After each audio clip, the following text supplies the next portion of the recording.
Haji Juli Wajidi mengajukan permohonan pra-peradilan terkait dengan penetapan tersangka oleh Polda Kalbar atas laporan dari RM. Sidang pertama untuk permohonan pra-peradilan telah diagendakan pada Senin 19 Agustus 2024. Namun pihak dari Polda Kalimantan Barat tidak hadir, sehingga sidang ditunda menjadi Senin 26 Agustus 2024. Diketahui, kasus Haji Juli ini diawali dari peristiwa pinjam-meminjam pada tahun 2011. RM memiliki hutang kepada Haji Juli sebesar 2 miliar rupiah, lalu ia membayar hutang tersebut dengan menjual satu bidang tanah dan menyerahkan 6 sertifikat lain sebagai jaminannya. Kemudian Haji Juli bersama pengacaranya melakukan gugatan kepada RM untuk mengosongkan tanah yang telah dijualnya. Gugatan tersebut masih dalam proses kasasi. Kemudian, RM juga pernah melakukan perbuatan dengan memberikan cek kosong senilai 155 juta dan 1 miliar. Sementara itu, pada bulan Juli 2023, RM melaporkan Haji Juli Wajidi ke Polda Kalimantan Barat. Dalam laporan tersebut, Haji Juli ditetapkan sebagai tersangka penipuan, pemalsuan, dan penggelapan.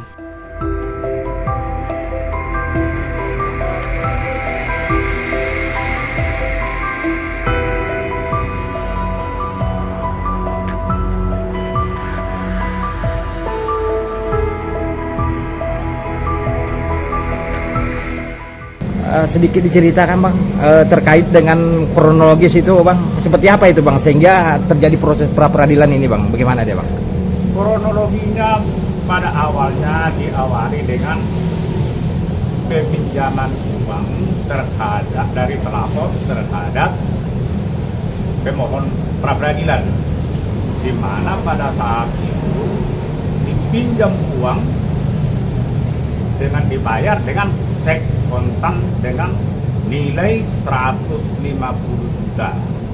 Jadi di cek kosong itu 155 dan ditawarkan uang jasa terhadap pemohon para peradilan. Terus berlanjut meminjam uang sampailah uang pinjaman itu 2 miliar 500 juta, kurang lebih 2 miliar 500 juta.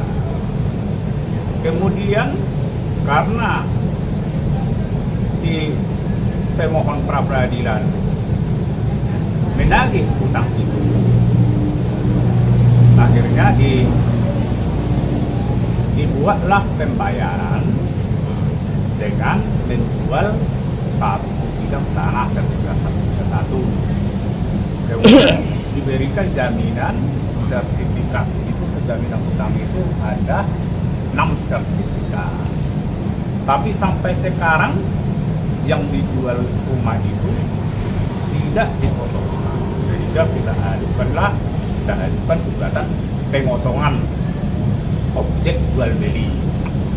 Setelah itu pelapor melaporkan pemohon pra-peradilan ke Polda. Nah, kemudian ditetapkanlah pemohon pra-peradilan sebagai tersangka. Karena ditetapkan sebagai tersangka, kami ajukan pra-peradilan karena kami anggap penetapan tersangka itu tidak didasari oleh minimal 2 alat bukti yang kuat. Oleh karena itu tidak berdasarkan hukum dan penetapan itu kami anggap sah, tidak sah. Oleh karena itu memohonkan pemeriksaan pra-peradilan ke Pengadilan Negeri Sambas yang tadi ditentukan sidangnya jam 1. Kemudian karena termohon pra-peradilan tidak datang, dilanjutkanlah tanggal 26, 27, 28 dan seterusnya. Jadi yang penetapan tersangka terhadap pemohon pra-peradilan adalah ditetapkan sebagai tersangka melakukan tindak pidana penipuan, pemalsuan dan penggelapan.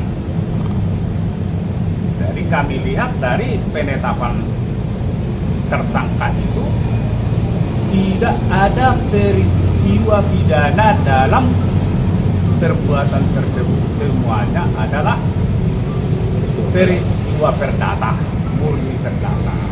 Oleh karena itu kami ajukanlah permohonan ke Pengadilan Negeri Sambas untuk pemeriksaan pra-peradilan untuk memohon pembatalan penetapan tersangka terhadap pemohon oleh Polda Kalimantan Barat. Kira-kira begitulah kronologi.